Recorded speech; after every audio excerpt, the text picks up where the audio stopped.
Introduction.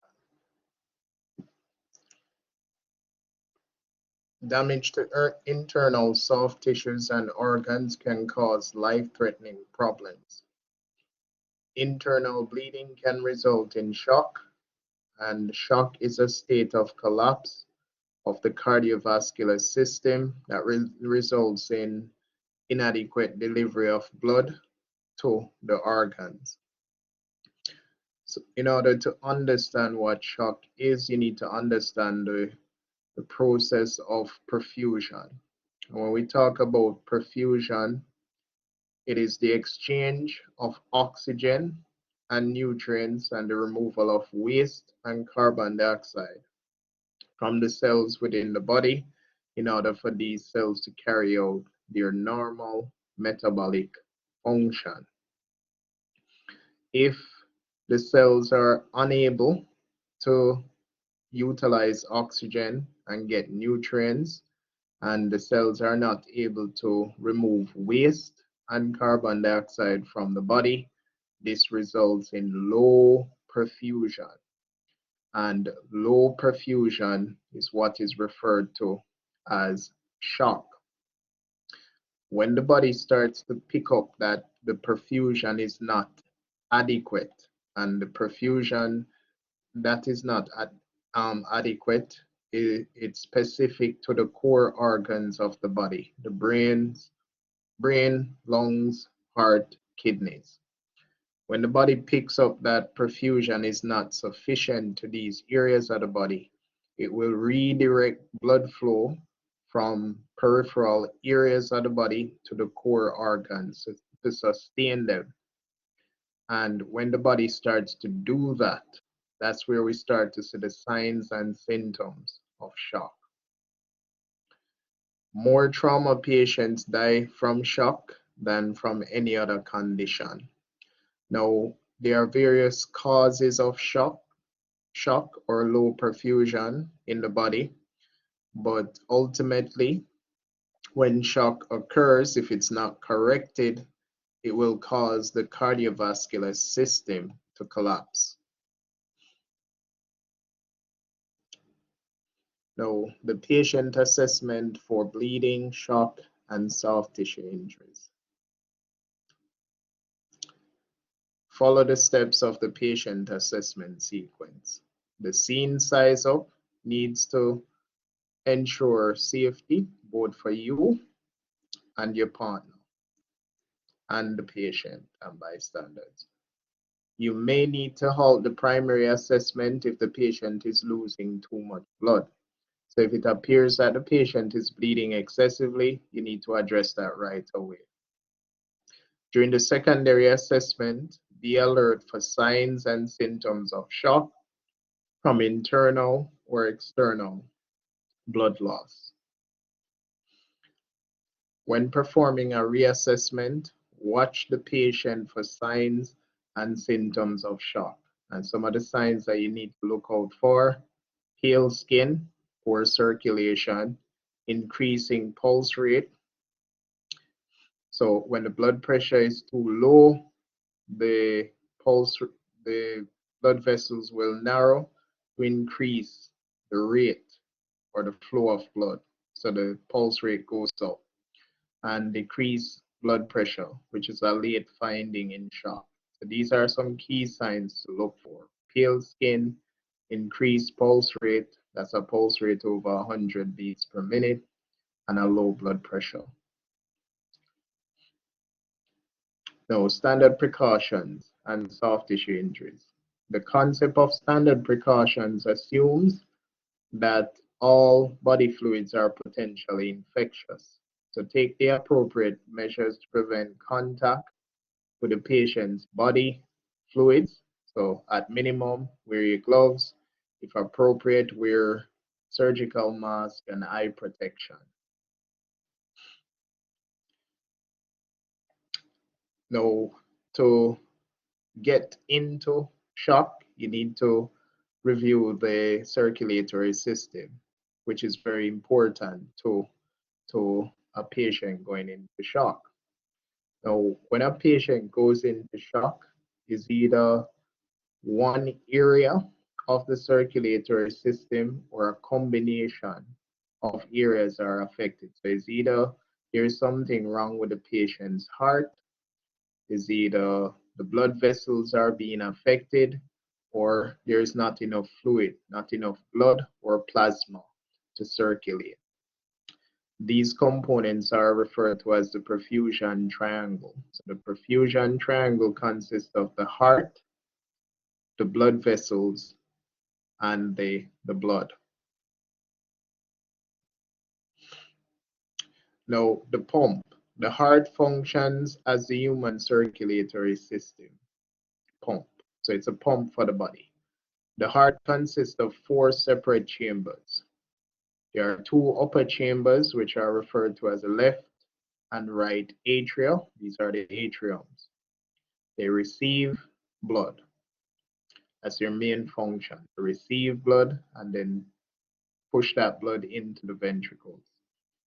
The 2 lower chambers on the bottom of the heart are the left and right ventricles. The ventricles are, the main function of the ventricles is to pump blood out of the heart. And that blood will either go to the lungs or it will go to the rest of the body. And the left ventricle is the largest chamber of the heart because it does the most work.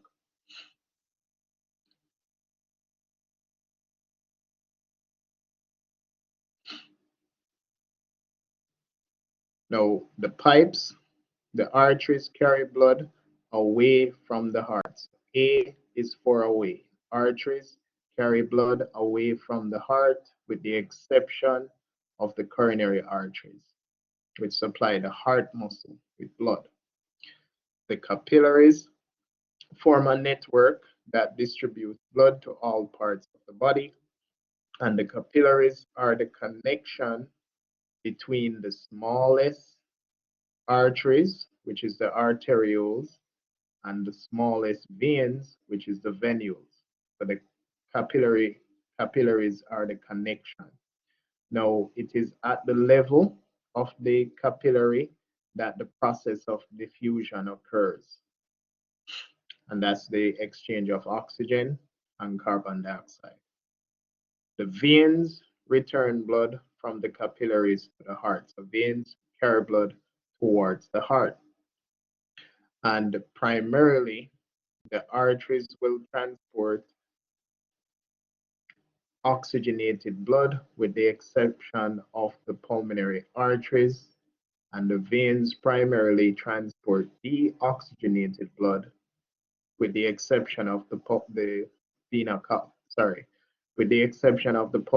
veins. So all veins carry deoxygenated blood with the exception of the pulmonary veins. Your arteries are high pressure vessels and the veins are low pressure vessels. Because the veins are low pressure vessels, they have valves inside them to prevent backflow. Because the arteries are high pressure vessels, they have thick walls.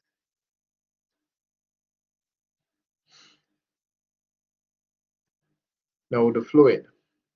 The liquid part of the blood is the plasma, and that's the transporting mechanism.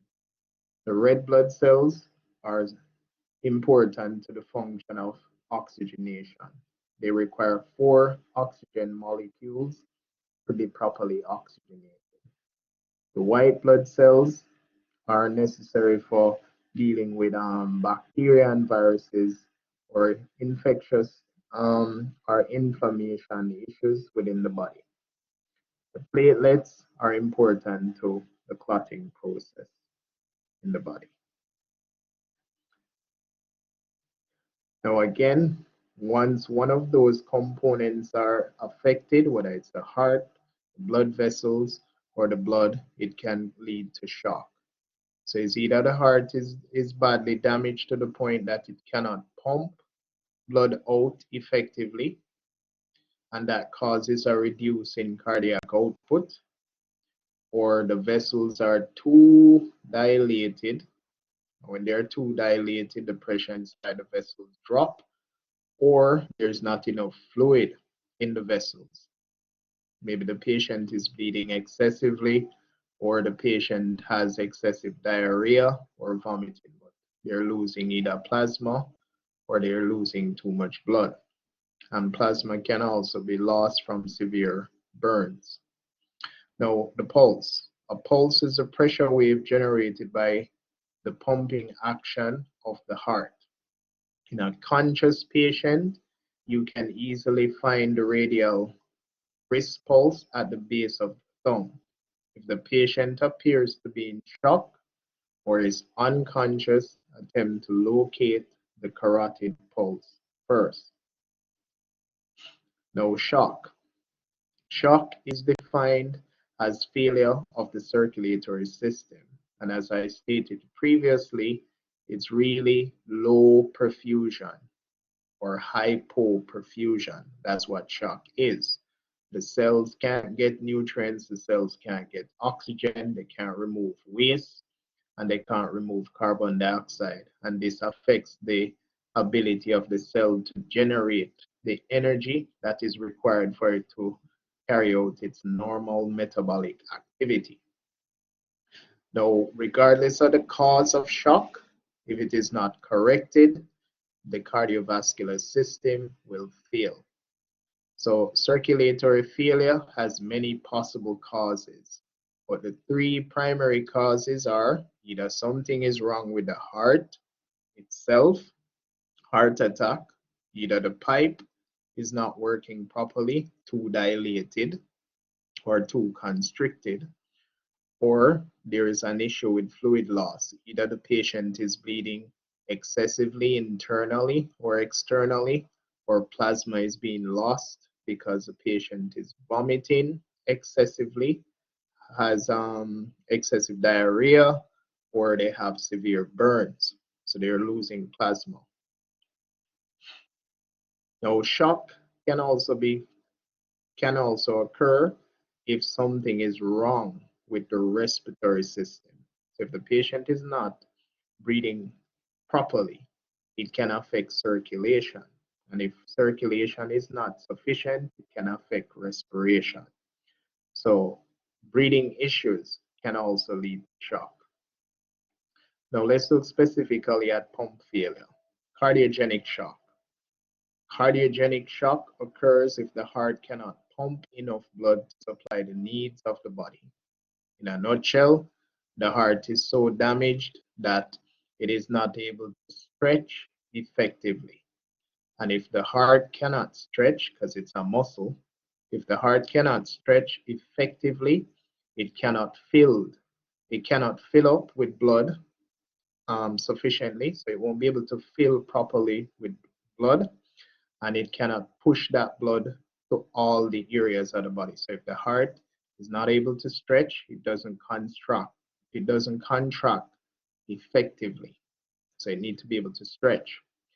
When there's a pump issue, that mechanism has been affected and it causes low cardiac output. That's what we call cardiogenic shock. And one of the most common causes of cardiogenic shock is a heart attack. Now, inadequate pumping of the heart can cause blood to back up in the vessels.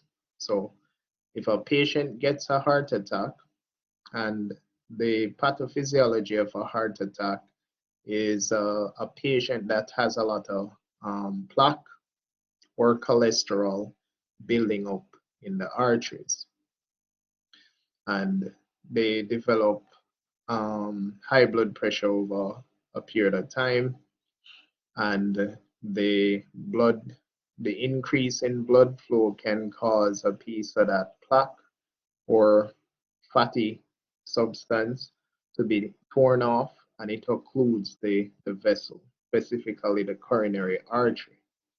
Once the vessel is blocked, it leads to a heart attack.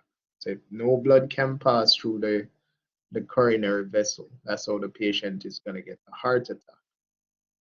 Now, when a patient gets a heart attack, there are three consequences of a heart attack. So three things can occur when a patient gets a heart attack. One, the patient can immediately go into cardiopulmonary arrest, meaning they stop breathing and the heart stop beating. That patient requires CPR and the use of an AED. So within the first 2 hours of a heart attack, the patient can go into cardiopulmonary arrest. The other thing that can occur is the side that the heart attack is on, whether it's the left side or the right side, it can cause a backup of blood flow into the atriums and the vessels that feed the atriums. So if it's the left side, it can cause a backup of pressure in the left atrium, which creates a back pressure in the pulmonary veins, which create back pressure in the lungs, and fluid starts to accumulate in the lungs. That's pulmonary edema. If it's the right side that the heart attack is on, it can create a back pressure in the right atrium. So the right ventricle is damaged and it creates a back pressure in the right atrium. And that pressure ends up in the vena cava, and the patient gets distended neck veins. Now, once there is a backup of pressure in the upper chambers, this will lead to what is called congestive heart failure. So that's what is referred to as congestive heart failure. So if you come across that term, it means that there is back pressure being created in the upper chambers and in the vessels that feed the upper chambers. So that can also occur as a result of a heart attack. And the third thing that can occur from a heart attack is cardiogenic shock. The output is so significant that the blood pressure drops and the core organs cannot be properly perfused. That's brain, lungs, heart, kidneys.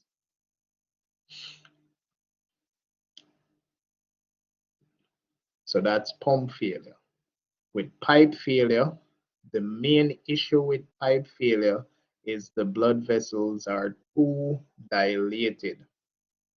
So our blood vessels are never fully open and they are never fully constricted, but they dilate and constrict based on demand. What do I mean by that? So if I am sitting or lying down, my blood pressure will not be the same if I am standing and running. The body adjusts the diameter of the blood vessels based on the activity that we are carrying out. Now, if something interferes with the tonicity or the diameter of the vessels, meaning the impulse to control the vessels are disrupted, or something is causing the vessels to open up fully, then the pressure inside these vessels will drop. And if the pressure drops, it's not sufficient to supply the core organs of the body and the rest of the body. And that is a distribution problem. So that's distributive shock. So that's the issue with the pipes. They're too dilated. And there are several things that can cause the blood vessels to open up too fully. It can be the person pass out, right? The person simply fainted, or syncope, which is temporary dilation of the blood vessels that feed the brain. It can be as a result of a severe allergic reaction. So they can be having a severe allergic reaction, and that opens up all the vessels in the body. It can be that they have an infection that has entered the bloodstream, and it can be as a result of a spinal injury that cuts off the impulses that control the blood vessels. But at the end of the day, If it's a pipe failure problem, it means that the blood vessels are too dilated. So pipe failure is caused by the expansion of the capillaries to as much as 3 or 4 times their normal size. Blood then pools in the capillaries. The rest of the body is deprived of blood and the blood pressure falls, and then the patient develops shock. Now, shock induced by fainting is referred to as psychogenic shock, and this is a pipe issue. So fainting is a short-term condition that corrects itself once the patient is placed in a horizontal position or once the blood flow to the brain returns. Now with fainting, the blood vessels that supply the brain dilate too much, and the brain is not properly perfused, and the patient passes out or loses consciousness. As soon as the blood flow is returned to the brain, the patient wakes up. Now, important things for you to find out as an EMR. What position was the patient in? Was the patient sitting? Was the patient standing? What occurred prior to the fainting? So we definitely want to know if the patient had any abnormal symptoms. Did they complain of dizziness, nausea? Did they complain of palpitations? The heart feel like it's racing before they passed out? Were they standing? And if they were standing, when they fainted, did they hit anything? So is there trauma involved? So that's what you need to think about with fainting. But as soon as the blood flow to the brain returns, the patient wakes up, and it doesn't take a long time for that, right? As short as 20 seconds, because I've had a patient pass out on me, and it was roughly 20 seconds that he passed out for. And what's funny about that particular situation, when that patient regained consciousness, he said to me, it's the best sleep him ever get in his entire life. And I said to him, you were just out for 20 seconds. He said, feel well rested, right? So it doesn't take a long time for the blood flow to return to the brain. No, if they have lost consciousness and it's going over an extended period of time, anything over 3 minutes, and a patient is not conscious would be concerning. There's something else wrong.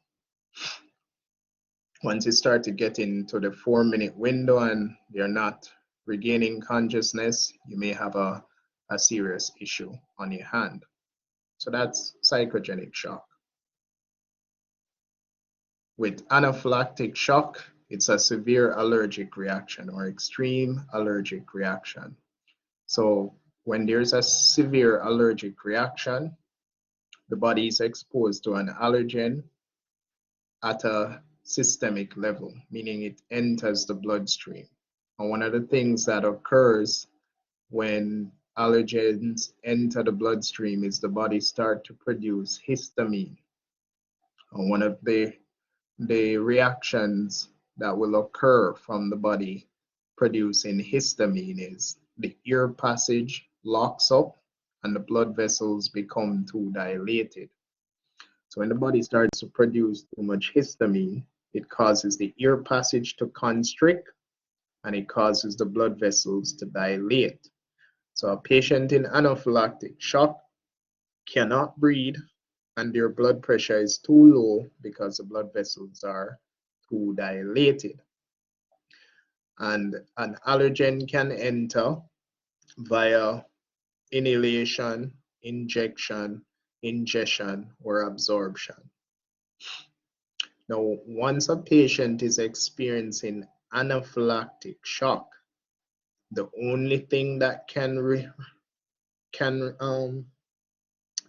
reduce this reaction or treat this reaction is adrenaline. That's the treatment. The patient will require adrenaline. So once the airway is being affected and the circulation is being affected, they require adrenaline. DPH will not fix this. Antihistamine will not fix this issue. So antihistamine is for mild allergic reaction. It's not for a severe allergic reaction. If it's severe, the patient requires adrenaline. Now, spinal shock. With spinal shock, the patient has received a spinal injury, but it has occurred in a location within the spine that impulses are being sent to the muscles that control the capillaries. And that's usually between where the thoracic spine ends and the lumbar spine begin.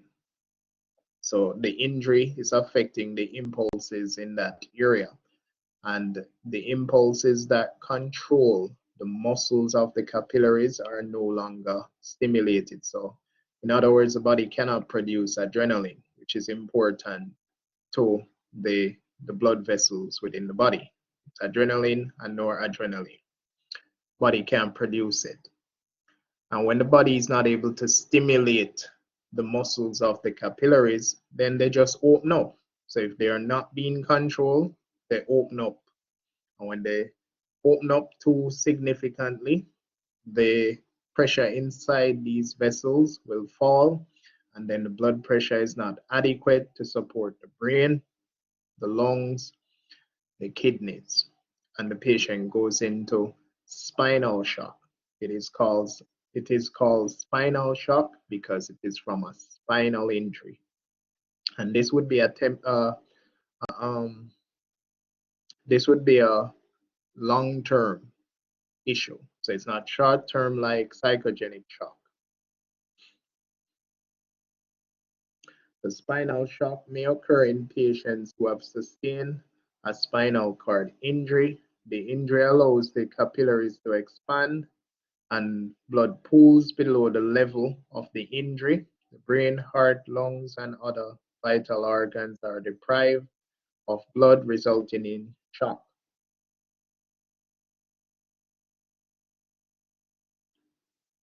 All right. So that's your shock that affect the pipe. So let's review quickly. So when it's a pipe issue, it means that the blood vessels are too dilated. Blood vessels are too dilated, the pressure inside the vessels fall, and it's not sufficient to supply the core organs of the body. And that can be caused from fainting, which is psychogenic shock. It can be caused from a severe allergic reaction, which is a life-threatening emergency, because this patient is not able to breathe properly and their blood pressure is low. So they need adrenaline as soon as possible. It can be caused from a spinal injury that cuts off the stimulation to the muscles that control the capillaries. It can also be caused from infection, but that's not one that is required at the EMR level. They don't need to know that one. Septic shock. Now, when we look at fluid loss, we're talking about hemorrhagic and non-hemorrhagic. So fluid loss is hypovolemic shock. So if a patient goes into shock as a result of fluid loss, it is referred to as hypovolemic shock, and it can be hemorrhagic shock or non-hemorrhagic. If it's hemorrhagic, it means it is as a result of excessive bleeding. So fluid loss caused by excessive bleeding, hemorrhage is the most common cause of shock. Blood escapes from a wound and the system's total fluid level drops. The heart begins to pump faster to maintain pressure in the pipes. So once a patient's blood pressure drops, the pulse is going to increase. The pump eventually stops pumping, resulting in cardiac arrest. So if we cannot control the blood loss, patient will definitely go into cardiac arrest. Now, external bleeding is easy to detect.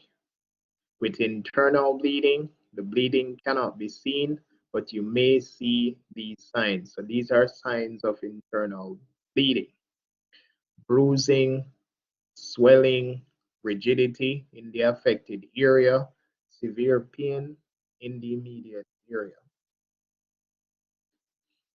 Whether the bleeding is external or internal, if it remains unchecked, the result will be shock, pump failure, and death.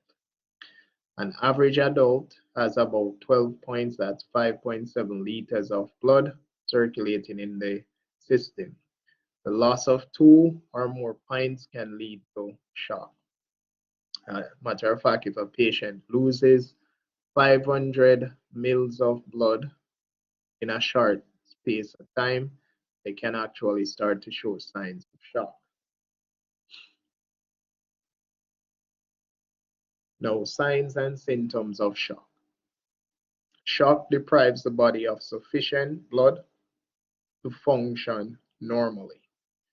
As shock progresses, the body alters its function in an attempt to maintain sufficient blood supply. This is something I pointed out earlier. So when there is low perfusion,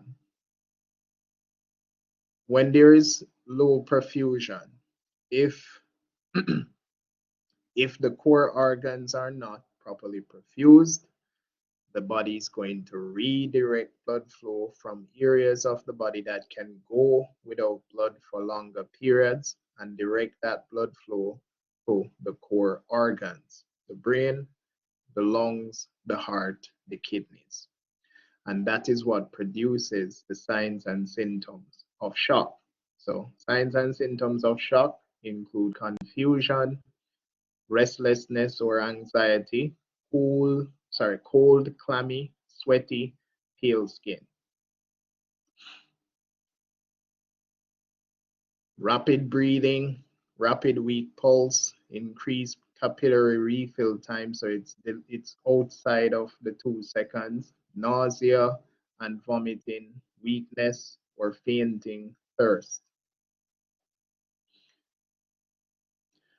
Now, position the patient correctly, and we don't do the elevation of the lower extremities anymore.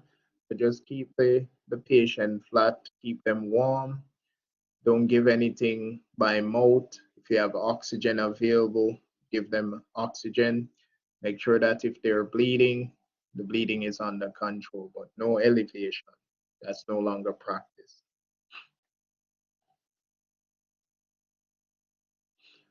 Now, general treatment for shock. Maintain the patient's airway, breathing, and circulation. Treat the cause of shock if possible. Maintain the patient's body temperature. Don't let a patient in shock get cold. That's not good for these patients. Do not allow the patient to eat or drink. Eating or drinking may cause vomiting. Patients in shock may need surgery and should not have anything in their stomachs.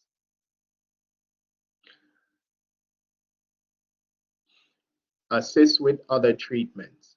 If you are trained in the administration of oxygen, provide it to shock patients.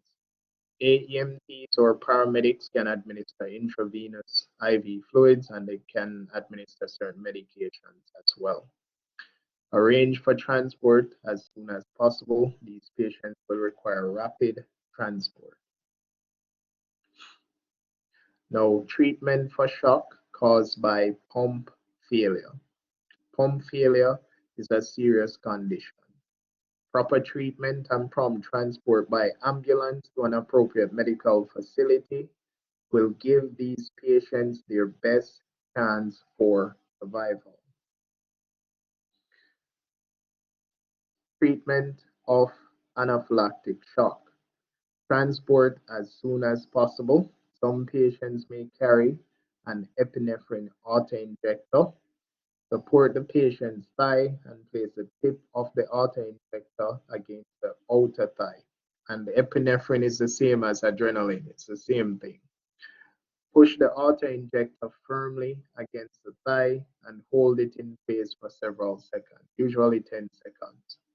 And you'll get to see what that looks like when we meet face to face.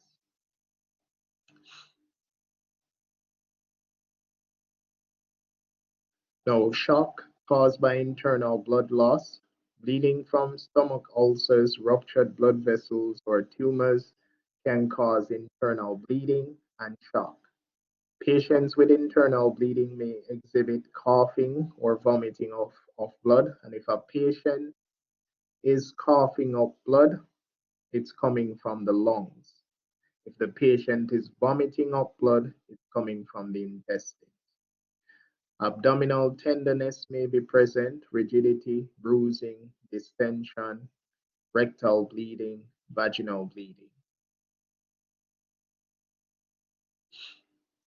Now, once there is external blood loss, it needs to be controlled.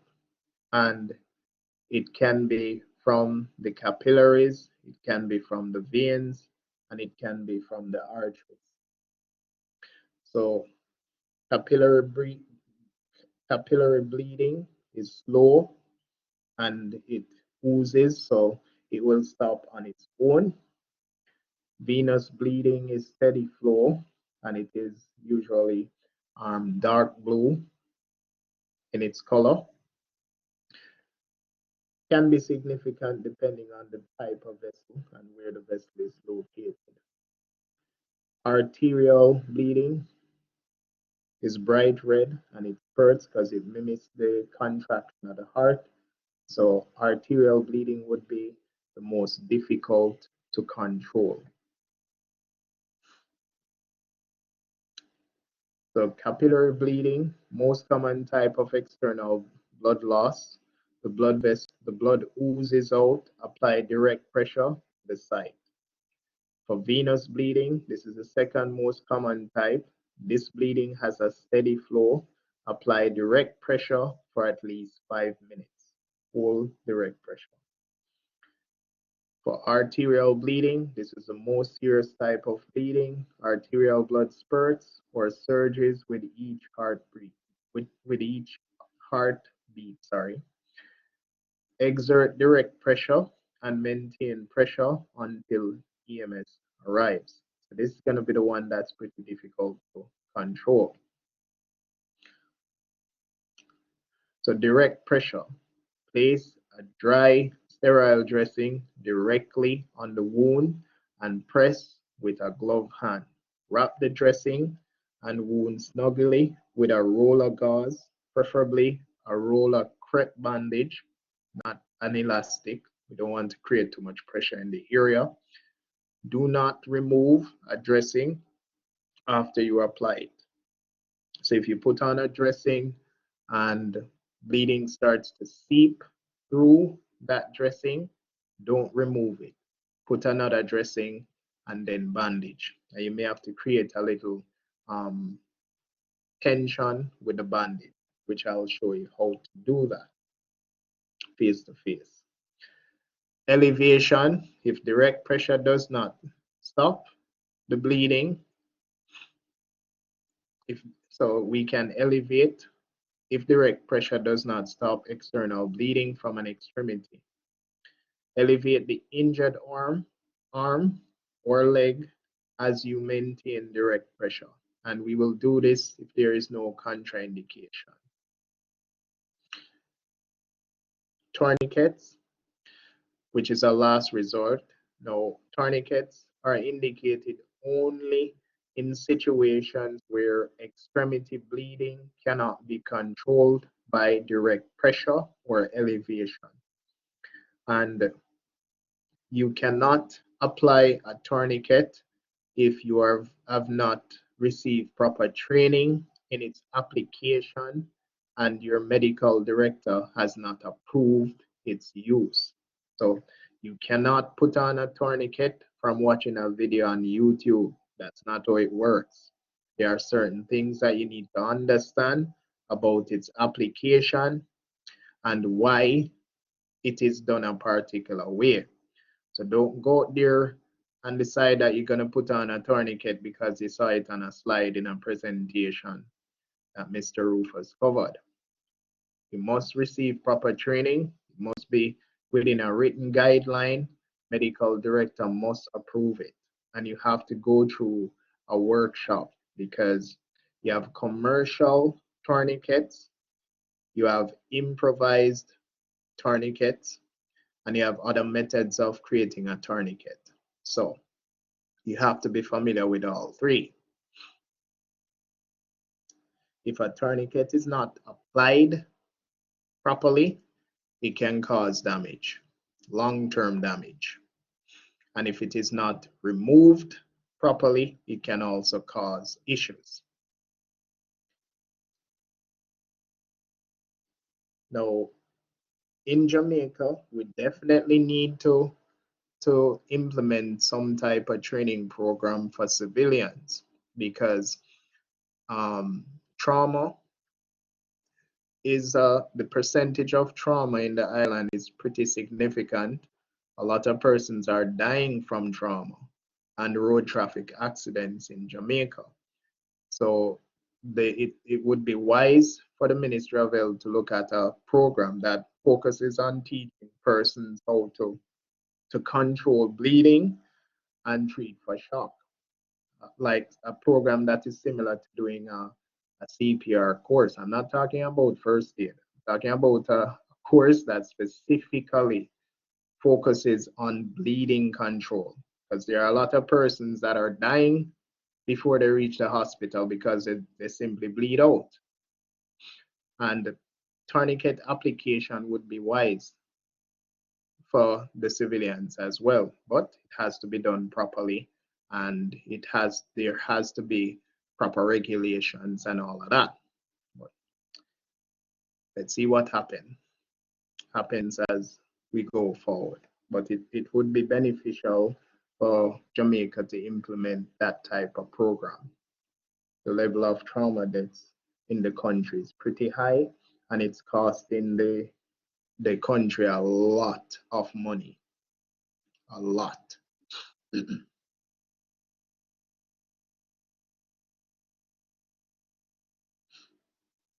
Right? Now, pressure points. Back in the days, we used to use pressure points. Can still be used, but it's not widely practiced anymore in EMS. You need to have an understanding of the vessels, where the vessels are located, and the direction of blood flow, because you can create pressure on one pulse point and there is another artery feeding the area, and that can cause an increase in that particular vessel. So it requires some level of understanding, a deeper understanding. So just like the tourniquet, it's something that you would need further training or workshops on, and you would need written guidelines and protocols.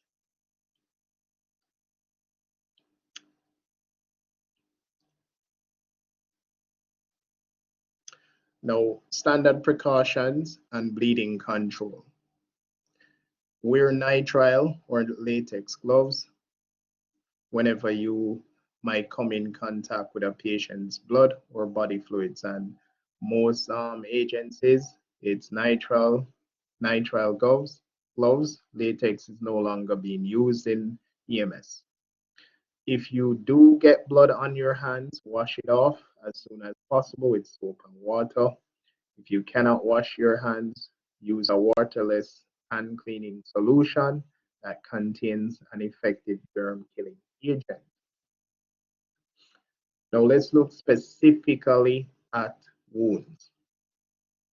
A wound is an injury caused by any physical means that lead to damage of a body part. Wounds are classified as open or closed. So it can be an open wound, can be a closed wound. Now let's look specifically at closed wounds. The skin remains intact. The only closed wound is the bruise. So bruise is a closed wound. The injury of the soft tissue is beneath the skin. The small blood vessels are broken. The area becomes discolored and it swells. A simple bruise heals quickly. Bruising and swelling may be a sign of an underlying fracture.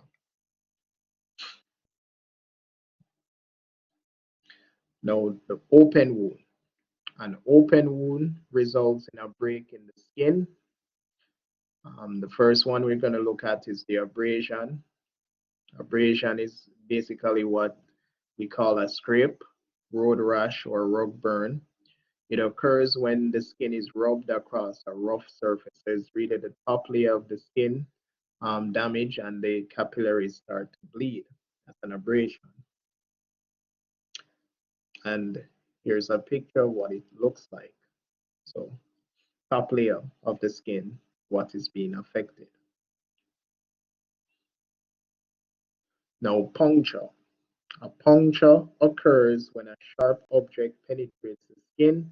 It may cause deep injury that is not immediately recognized. Puncture wounds do not bleed freely. An impaled object sticks out of the skin. A gunshot wound is a special type of puncture wound. Right? So puncture wound can be caused from impalement, can be caused from intentional, somebody being stabbed, and it can be caused from a gunshot wound. Now, with gunshot wound, there are some things you definitely need to be thinking about. Right? Was the person shot more than once? Where did the bullet enter? Did it come out? If it came out, where did it come out? Because the entrance is going to be small in comparison to the exit based on the principles of cavitation. So it's going to be difficult to control bleeding from the exit wound. The other thing that can occur with gunshot wounds is the bullet can ricochet. So it can catch a bone and it is redirected to somewhere else in the body.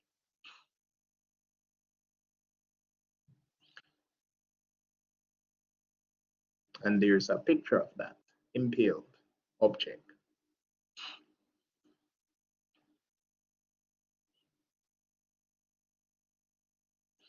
Now, the laceration.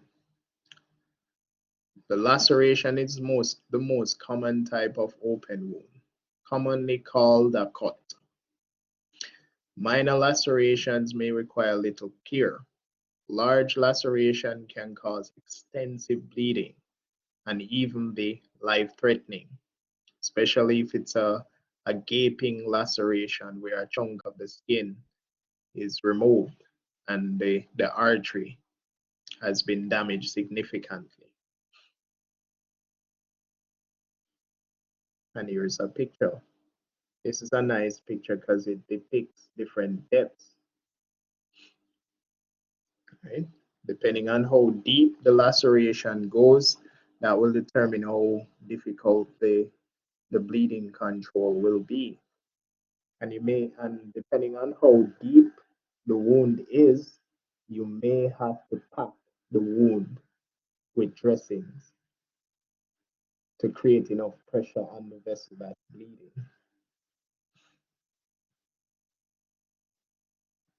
Now, avulsions and amputations. An amputation is when the limb is completely severed. An avulsion is a partial amputation. So all that is holding the limb together is a piece of skin. That's an avulsion. Once the limb has been completely severed, that is an amputation. So an avulsion is a tearing away of body tissue. If an entire body part is torn away, the wound is called a traumatic amputation.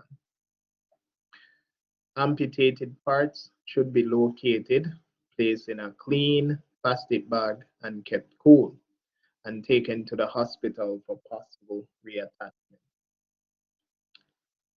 And this is an avulsion.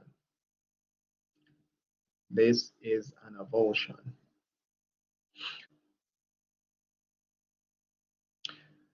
Now, principles of wound treatment.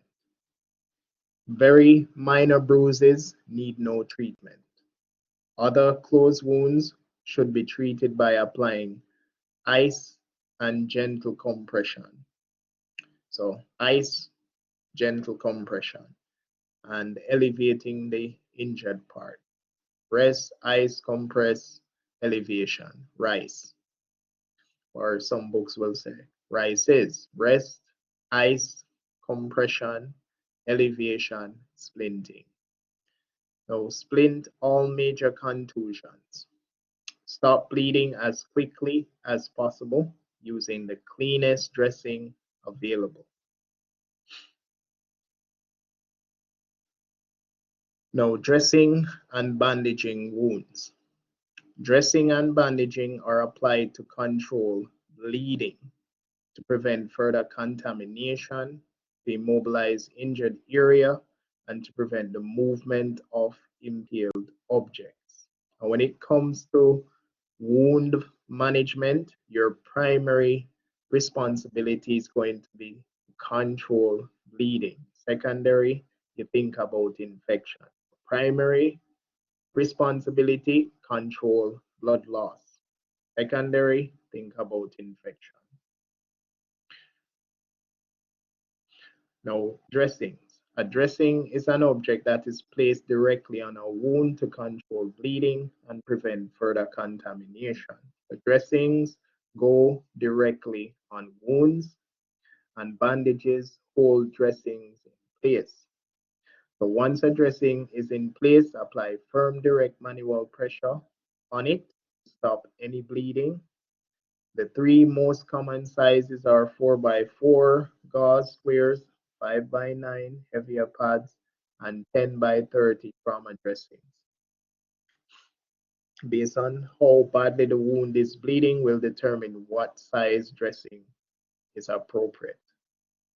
And you want to go with your thicker dressings if it's excessive blood loss.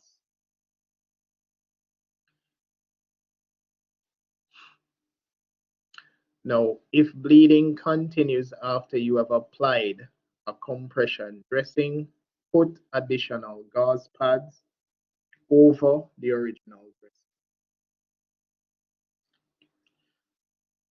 Now, bandaging. A bandage is used to hold the dressing in place. Roller gauze and triangular bandages are commonly used in the field. And as an EMR, you're going to be using triangular bandages more than you would use the other. And a triangular bandage has numerous functions, numerous. Now, principles of bandaging. Ensure that the dressing completely covers the wound and extend beyond all sides of the wound. Wrap the bandage just tightly enough to control bleeding, but not so tightly that the circulation is cut off. So we don't want to compromise circulation. Check circulation regularly. Secure the bandaging so that it cannot slip.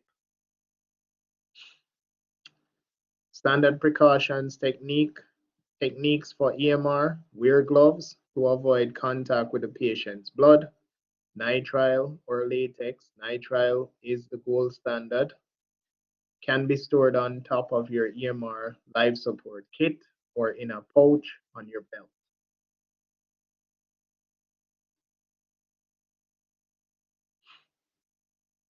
Now, face and scalp wounds.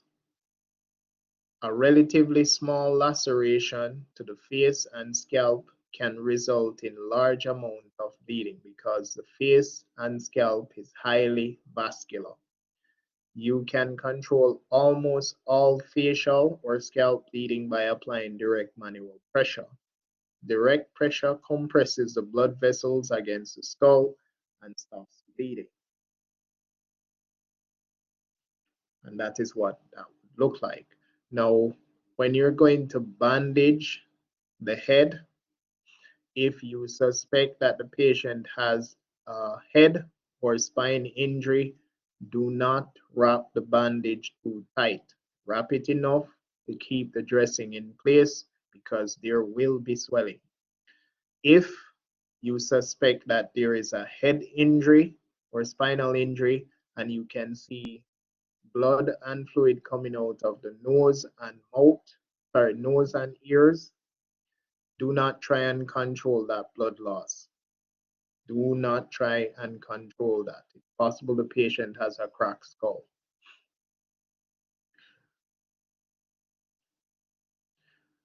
Now for wounds inside the cheek, hold a gauze pad inside the mouth. Always keep the airway open. Scalp lacerations can be associated with skull fractures or brain injury. If any brain tissue or bone fragments are visible, do not apply pressure. Cover the wound loosely. With head injuries, the neck and spine may also be injured. So if you think that the patient has a head injury, it's possible the neck and the spine is injured. Move the head as little as possible and stabilize the neck. Monitor the patient's airway and breathing and protect the patient's spine. The patient must move as a unit. Now for your nosebleeds, nosebleeds can result from injury, high blood pressure, or dry ear. A nosebleed with no apparent cause is called a spontaneous nosebleed. Management, unless the patient is experiencing shock, have the patient sit down, let them lean forward, and pinch the nose, just below the rigid portion of the nose. So pinch both nostrils together for at least 5 minutes. You can also apply a ice pack wrapped in a towel or paper towel and place it on the forehead. Will cause the blood vessels to vasoconstrict. If the nosebleed persists or is very severe, then the patient is going to need transportation. For your eye injuries, when an eye laceration is suspected, cover the entire eye with a dry gauze pad. So that simply means you're going to cover both. Have the patient lie on his or her back and arrange for transport. And they need to lie flat to reduce the pressure inside of the eye. If a small foreign object is lying on the surface of the eye, use saline solution to flush the object from the eye. Do not cross-contaminate. So you want to flush up from the medial to lateral.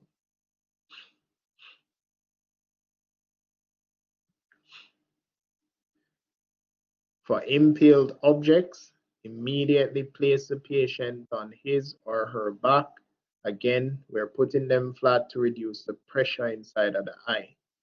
Cover the injured eye with a dressing and a paper cup so the impaled object cannot move. Bandage both eyes. So that's injured and uninjured. And the reason for that is simple. The nerves are bilateral, so the nerves are in pair. So if the right eye moves, the left eye will move. They work together.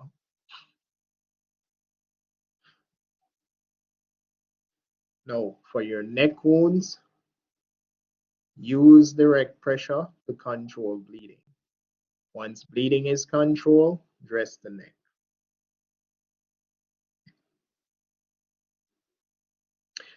In rare cases, you may have to exert finger pressure above and below the injury site to prevent further neck bleeding.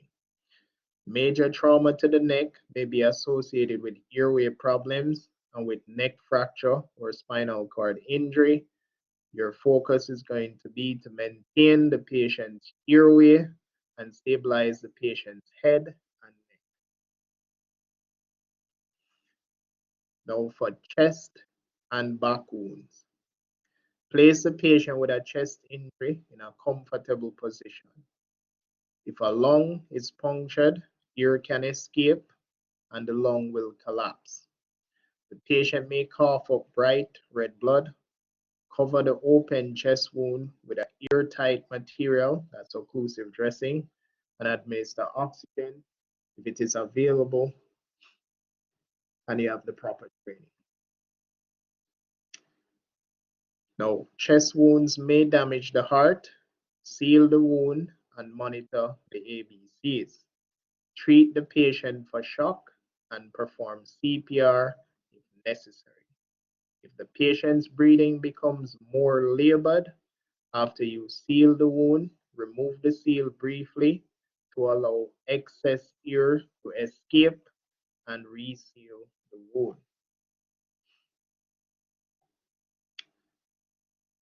For your impaled objects, apply a stabilizing dressing. Arrange for immediate prompt transport. Sometimes an impaled object is too long to permit the patient to be transported. Stabilize the impaled object and carefully cut it close to the patient's body if you have been trained to do all of that. It's not within your training, not expected to do that. Special rescue business that. All right. So if an object is protruding from the abdomen, do not attempt to remove it. Support the object so it cannot move. Place gauze or towels on either side of the object and secure them with additional gauze. So the main goal with stabilizing an impaled object is to ensure that it is stable, it doesn't shift when the patient is being transported. We don't want it to shift. Now, closed abdominal wounds, result of direct blow from a blunt object. Look for bruises or other marks on the abdomen. Whenever a patient experiences shock, there may be internal abdominal injuries. Again, we don't do elevation at the lower extremities anymore. Use blankets to conserve their body heat. So keep them flat, keep them warm, control bleeding, give them oxygen if it is available. If the patient is vomiting blood, it may be an indication of bleeding from the esophagus or stomach, which I pointed out earlier. If your patient is coughing up blood, it's coming from the lungs. If the patient is vomiting up blood, it's coming from the stomach. Monitor the airway and vital signs. Give the patient nothing by mouth. Arrange for prompt transport. Open abdominal wounds usually result from slashing with a knife or other sharp object. If the intestines are protruding, place the patient on his or her back with the knees bent. Cover the injured area with a sterile dressing. Do not attempt to replace the intestines inside the abdomen. You can also use moist dressing to cover the intestines and then cover it with dry dressing or an occlusive dressing. And that is what it looks like. So put the moist dressing first, then put your occlusive dressing or dry dressing over that moist dressing and seal it. You don't want the intestines to dry out. For genital wounds, male and female genitals have a rich blood supply, so injury to these areas can result in severe bleeding. Apply direct pressure with a dry, sterile dressing. Although it may be embarrassing to examine the patient's genital area, you must do so if you suspect injuries. For extremity wounds, apply dry, sterile compression dressings and bandage it securely in place. Elevate the injured part to decrease bleeding and swelling. Splint all injured extremities prior to transport because there may be an underlying fracture. That is what it looks like. So apply your dressing. You can use your triangular bandage. You can even use somebody's clothes to control bleeding, right? Or you use your gauze and you roll a bandage, whatever is available. Do something. Do something. Don't make the person bleed to death. And as I said, this training is very, very neat. It's absolutely necessary in Jamaica right now. Absolutely necessary. Now, gunshot wounds. Most deaths from gunshot wounds result from internal blood loss. Gunshot wounds to the trunk and neck are major causes of spinal cord injuries. Treatment: open the airway and establish adequate ventilation and circulation. Control any external bleeding with dressings and direct pressure. Examine the patient thoroughly. You need to examine the patient thoroughly. There has been some weird stuff out there, right? There are incidents where persons were running. A person was running from his pursuers. He fell down, and the bullet actually went through his foot and ended up in his brain. Right? So some strange things can happen. So examine the patient carefully. Look, cut off clothing. Look for where the bullet entered. Look for that exit. Don't see an exit, the bullet is still inside. Treat for symptoms of shock. Arrange for prompt transport. Perform CPR if the patient's heart stops. For bites, all bites carry a high risk of infection. Patients should seek treatment for all bites. Minor bites can be washed with soap and water. With major bite wounds, control bleeding and apply dressing and bandage. All right, for your burns, the skin serves as a barrier that prevents foreign substance from entering the body. It also prevents loss of body fluids. When the skin is damaged, it can no longer perform these essential functions. And so as an EMR, you need to be familiar with the depth of the burn, which is how deep the burn goes into the soft tissue. You also need to be familiar with the extent of the burn. That's how much of the body surface area is affected. Now, superficial burns or first-degree burns, the burn is specific to the top layer of the skin, which is the dermis.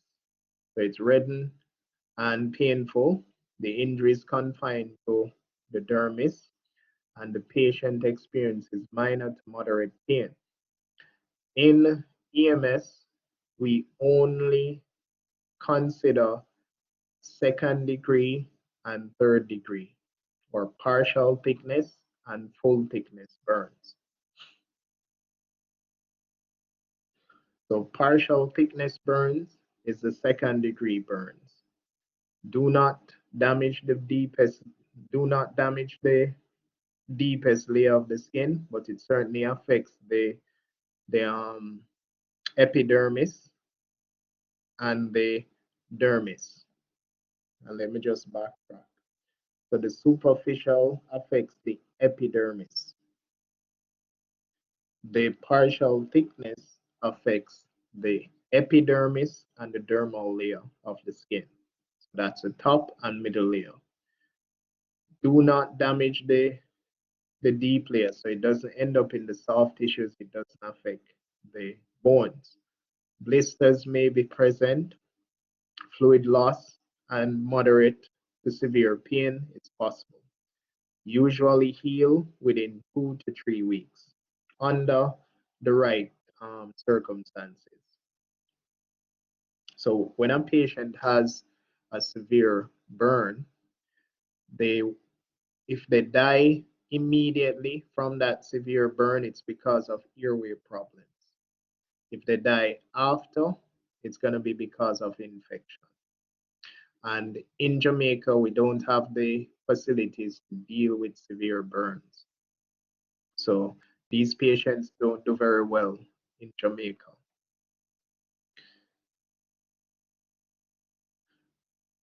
Now, full thickness burns, 3rd-degree burns. It damages or damage all layers of the skin. Pain is absent because the nerve endings have been destroyed. The patient loses large quantities of the body fluids and are susceptible to shock and infection. That would be septic shock or burn shock. So again, as an EMR, you need to be familiar with the depth of the burn, which is how deep it goes into the soft tissues. And you need to be familiar with the surface area, how much of the surface area is affected. So you have what is referred to as the rule of nines. This is a method for determining what percentage of the body has been burned. In an adult, the head and arms each equal 9% of the total body surface area. The front and back of the trunk and each leg are equal to 18% of the total body surface area. This formulation is slightly modified for children. This is very important to a burn patient because when a patient has severe burns, within the first 2 hours of receiving a severe burn, they're going to need a lot of fluid. As a matter of fact, they're going to need a lot of fluid over the next 24 hours. But it has to be initiated within the first 2. And how they determine how much fluid they are going to give the patient is based on the rule of 9 and how deep the burn goes into the soft tissues. This is a assessment that needs to be in your guideline. There are different methods to acquire the percentage. So you need to have a guideline or a protocol for that. If you have a burn patient, use this guideline, calculate this, and come up with your percentage, relay that information to the receiving facility. So again, these are not things for you to work out on the fly. You need guidelines. No EMS responder can function effectively in the field without written guidelines and proper medical direction. It is not possible. I will repeat this. No EMS responder can function effectively in the field without written guidelines and proper medical direction. It is not possible.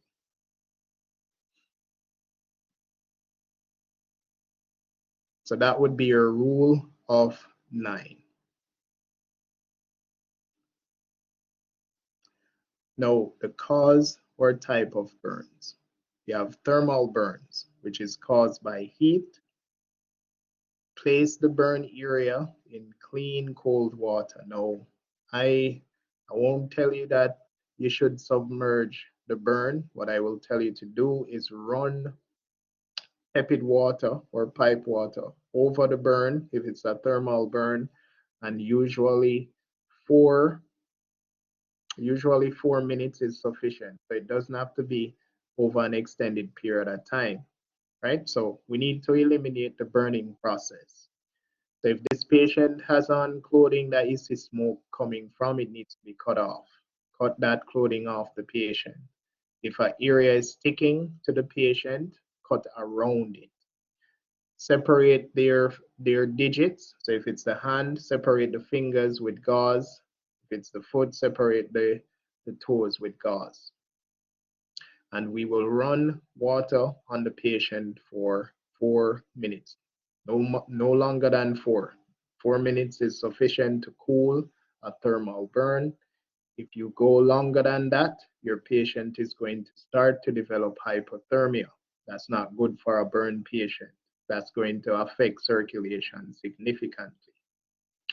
Do not put anything on the burns. So don't put any oil, If it's a severe burn, don't put no butter, don't put none of them stuff there on the burn, because it will have to be scraped off when the patient gets to the hospital, and that is extremely painful.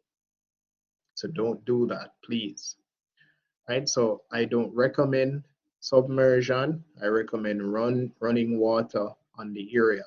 Now, the goal of running water on a thermal burn is not to stop pain. Water will not stop pain. So if it's a severe burn, water is not going to stop that pain. Pain medication is what is going to stop the pain. So all we're trying to do is cool the area. Now, patients with large burns must be treated for shock and transported to the hospital. And the area in which the patient is being treated must be clean, it must be sterile. They have to be treated in a clean area. If the area is not clean, they will develop infection and it will kill them. Now, respiratory burns, a burn to any part of the airway. Look for signs and symptoms, which include burns around the face, singed nose hairs, soot in the mouth and nose, difficulty breathing, pain while breathing, loss of consciousness as a result of fire. Breathing problems can develop very quickly in these patients, which I previously stated that if a patient has severe burns and they die quickly, it's usually from airway issues. Administer oxygen and be prepared to perform CPR. Arrange for prompt transport. For chemical burns, many strong substances can cause chemical burns. Now, with it, chemical burns, if you're going to be using water on chemical burns, you can go up to 15 or 20 minutes for your chemical burns.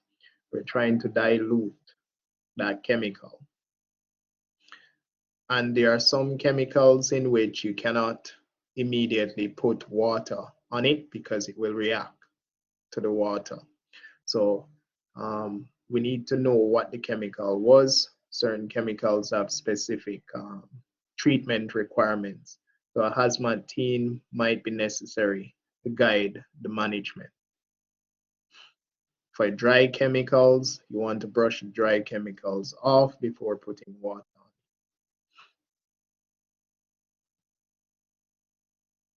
Right, now, so the longer the chemical remains in contact with the skin, the more damage it does. Your initial treatment, remove as much of the chemical as possible. Brush away any dry chemical. Flush with water for at least 10 minutes. You can go up to 20. Cover the area with a dry, sterile dressing and arrange for prompt transport. For chemical burns to the eyes, for chemical burns to the eyes, it causes extreme pain and it is a severe injury. Flush the eyes with water for at least 20 minutes. Hold the eye open to allow water to flow over the entire surface. Loosely cover the injured eye with gauze bandages. Arrange for prompt transport. For electrical burns, occur when an electrical current enters the body at one point and travels through the body tissues and organs, and it exits at the point of ground contact. Now, just like a gunshot wound, an electrical injury will have a point where the current enters the body and a point where it comes out. The entrance will be smaller than the exit. Now, the issue with the electrical current passing through the body can cause extreme contractions, and the contractions can be so extreme that it causes fractures, and it can pass through the heart, and the heart has its own electrical system. It can disrupt the electrical system of the heart, and the patient goes into cardiac arrest, and this can quickly lead to death.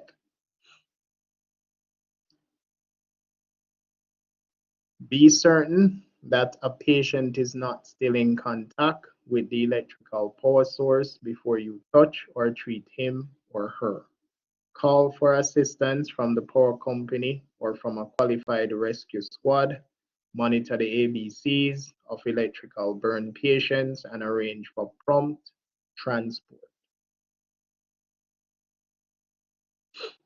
Now, for your multi-system trauma is an injury that affects more than one systems of the body. You are not expected to diagnose a patient's injuries.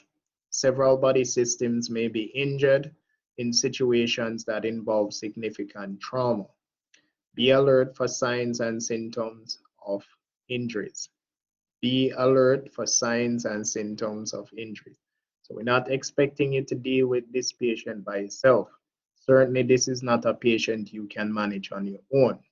If it's a patient with multiple trauma, you're going to need some assistance. And this is a call for someone at a higher level of training.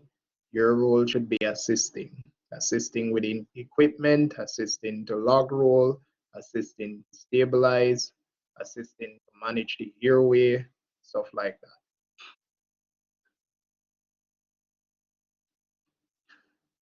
And that would bring us to the end of this particular chapter. So in summary, you must take appropriate standard precautions to prevent contact with the patient's body fluids. Three parts of the circulatory system are the pump, which is the heart, the pipes, arteries, veins, and capillaries, and the fluid, blood cells, and other blood components. The three primary causes of shock are pump failure, pipe failure, and fluid loss. Three types of external blood loss are possible: capillary, which blood oozes out; venous, bleeds at a steady flow; and arterial, blood spurts or surges. Most external bleeding can be controlled by applying direct pressure to the wound. A wound is an injury caused by any physical means that leads to damage of a body part. Wounds are classified as closed, skin remains intact, or open, skin is disrupted. Open wounds are classified as abrasions, punctures, lacerations, and avulsions or amputations. Control bleeding by applying direct pressure, elevating an extremity, and applying a tourniquet if you have proper training, guidelines, and medical direction for using pressure points. Three classes of burns are distinguished based on depth. Superficial, which is first degree, that's the epidermis. Partial thickness, which is second degree, that's the epidermis and the dermis. And full thickness, where it affects all three layers: epidermis, dermal layer, subcutaneous tissue, can also go as deep as the bones. Burns may be caused by heat, chemicals, or electricity. And I believe that would be it for this lecture.